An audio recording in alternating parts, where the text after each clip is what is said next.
What's up, enigmatologists? This is my new puzzle, the Atom, which is a spherical modification of the multicube, which was designed by Greg Fenning and mass-produced by Yushin just a few months ago. So this is a follow-up to my last puzzle, the Boric, because both of these puzzles are multi-puzzles, which means that they contain all the pieces of a shallow cut puzzle and a deeper cut puzzle.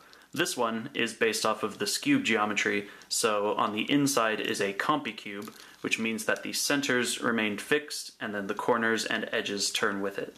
And then on the outside is a master Skewb, which contains all the pieces of the normal Skewb, like the corners, the centers, but also introduces the face pieces of the master Skewb.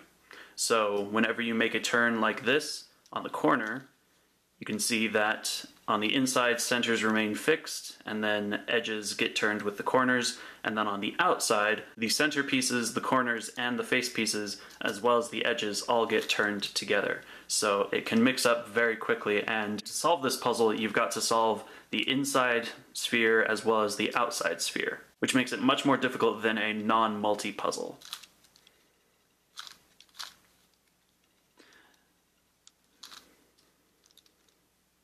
Oh my goodness!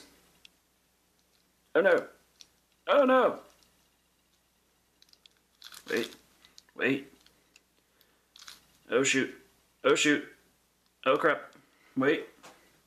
Oh, I got this. Yes.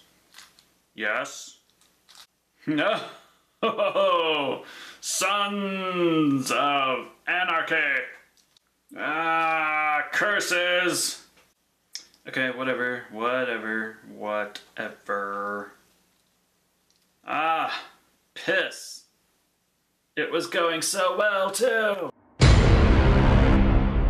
So as you can imagine, building this puzzle was really simple because all it took was shaping it down into the shape of this sphere. Originally, I filled all the pieces with epoxy sculpt and then cut it down to size, but it turns out I really didn't need all that much to begin with. I cut it down as close as I could to the inside mechanism so that the visibility around it was pretty increased. And then I also kind of opened up these windows just a little bit by removing the center cap so that you could see into the inside sphere a little easier.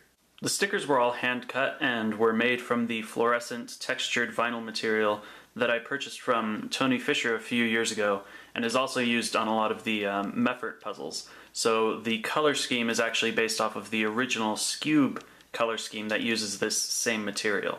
What I had to do was kind of create my own templates and then traced them all out and cut them out for each individual piece. And then on these curved parts for the face pieces, I actually had to cut them in 4 different sections and then fit them together so that they would fit on the curvature of the puzzle. So these colors are really vibrant, and which is probably why they're not showing up too well on my camera, or if they are, they're kind of a little distorted, especially this orange color.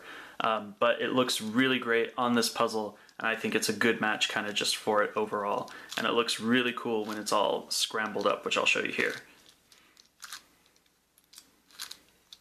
It gets very psychedelic very quickly, and I think it's really good for just this puzzle that, you know, the inside is so colorful and so easy to see with these stickers.